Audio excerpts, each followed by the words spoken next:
Hallelujah. प्रभू उठला आहे. Hallelujah. Harsh करा हो, हर्ष करा हो, ख्रिस्त मरणातून उठला. मरणावरती पावे विजयाला, वैभव आपुले घेऊन उठला.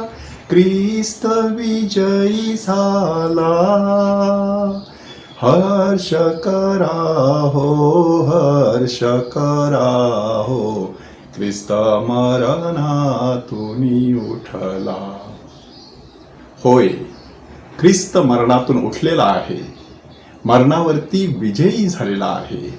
दुःख, पाप, मोह, सैतान आणि साक्षात मृत्यू ह्याच्यावरती तो विजयी झालेला आहे. आणि म्हणूनच 40 दिवसांची पश्चातापाची रिट्रीट संपून आता 50 दिवसाचा पेंटेकॉस्टच्या दिशेने होणारा उत्सवाचा प्रवास आपण सुरू केलेला आहे.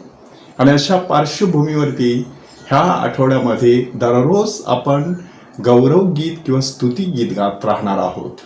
कारण हेच स्तुती गीत 40 दिवस आपण गात नव्हतो.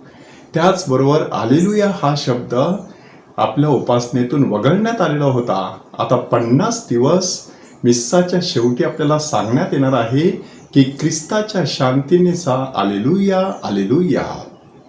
पुन्हा एकदा आपण परमेश्वराची स्तुती आणि गौरव करत राहणार आहोत. कारण खरा कोकरा पास्कामधला मरणावरती विजयी झाला. त्याने आपल्याला सांगितलेलं आहे की जीवनामध्ये कितीही दुःखे येवोत, कितीही संकट येवोत, शेवटी विजय परमेश्वराचाच ठरलेला आहे. सत्यमेव जयते. प्रभू सत्य आहे, मार्ग आहे, जीवन आहे. ह्या जगातील कोणतीही शक्ती त्याला नष्ट करू शकत नाही. अशा पार्श्वभूमीवरती आज पहिल्या वाचनामध्ये संत पीटरचं प्रवचन आपल्याला ऐकायला मिळतं. पेंटेकॉस्टच्या दिवशी पवित्र आत्मा प्रेषितांवरती उतरल्यानंतर जे प्रेषित दडी धरून भरलेले होते, जे प्रेषित पळून गेलेले होते, जो पेत्र येशूला नाकारत होता, अशा सगळ्यांना परमेश्वराचं विशेष वरदान प्राप्त झालं आणि एका नव्या तेजाने ते तळपू लागले. हा पुनरुत्थानाचा सुंदर असा पुरावा आहे. परंतु त्याचबरोबर दुसरा एक महत्त्वाचा पुरावा आहे रिकामी कबर.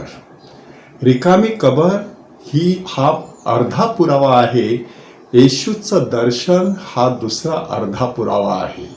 असे दोन्ही बाजू नाण्याच्या एकत्र केल्या की पुनरुत्थानाचा खणखणीत नाणं आपण आपल्या हातामध्ये घेऊ शकतो.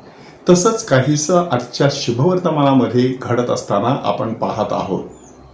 मरिया मग्दलिनी अंधारातच पहाटेस जाऊन कबरेजवळ उभी होती आणि त्या ठिकाणी येशू तिथे असलेला तिला दिसला.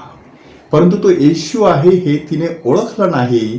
कारण अजूनही तिला दिव्य साक्षात्कार व्हायचा होता. ती श्रद्धेची नजर पराकोटीला पोहोचायची होती. आणि मग माळी आहे असं समजून तिने विचारलं, तू त्याला कुठे ठेवलं आहेस मला सांग. ती कशासाठी आली होती? येशूच्या शरीराला सुगंधी द्रव्य लावण्यासाठी. परंतु ह्या ठिकाणी ख्रिस्त सभा आपल्याला सांगत आहे, शरीराला सुगंधी द्रव्य लावणं ही परंपरा झाली. शरीराची जणू काही काळजी घेणं हे जागतिक, शारीरिक, भौतिक स्वरूपाच्या जीवनाचं प्रतीक झालं. माणसाने आता त्याच्या पलीकडे पाहायला शिकलं पाहिजे आणि त्यासाठी झालेलं प्रभू येशू ख्रिस्ताचं दर्शन. येशूने नुसतं सांगितलं, बाई का रडतेस, कोणाचा शोध घेतेस? आपल्याला देखील पुनरुत्थित ख्रिस्त तोच प्रश्न विचारत आहे, बाळा का रडतोस, कोणाचा शोध घेतोस? जीवनामध्ये कोणाचा शोध आपण घेत आहोत, कशासाठी आपण रडत आहोत, तपासून पाहायचं आहे. आणि मग येशूने जी हाक मारली, मरिये, त्या हाकेमध्ये एक दिव्य अशी शक्ती दडलेली होती. आपल्या आईने बाळाला हाक मारावी, बापाने मुलाला हाक मारावी, पतीने पत्नीला हाक मारावी, गुरुने शिष्याला अगदी प्रेमाने वत्सा अशा प्रकारची गोड आवाजात हाक मारावी आणि त्यामध्ये एक वेगळं सामर्थ्य असावं.